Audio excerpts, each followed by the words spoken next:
Vážení snoubenci, dnešní den je významný pro vás a pro všechny, kteří společně s vámi prožívají tyto slavnostní chvíle. Stojíte ve svém životě před důležitým rozhodnutím, před uzavřením manželství.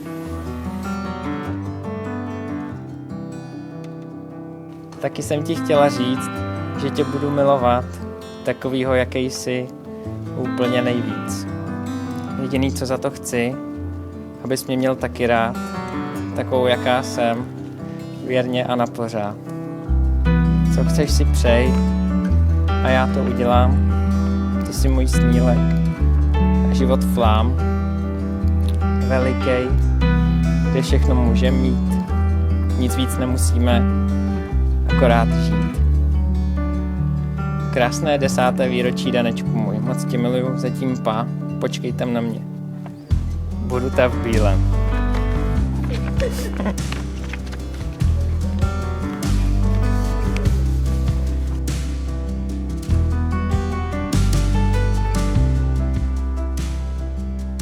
Váš vztah vás přivedl na toto krásné místo, abyste zde veřejně před svědky potvrdili, že chcete společně kráčet životem.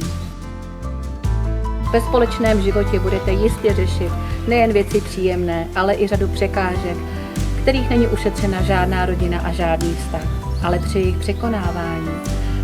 Záleží na tom, jak silná bude vaše láska, jak hluboká bude vaše vzájemná úcta a jaká je vaše schopnost vzájemné tolerance a jak dokážete být jeden druhému v životě oporou.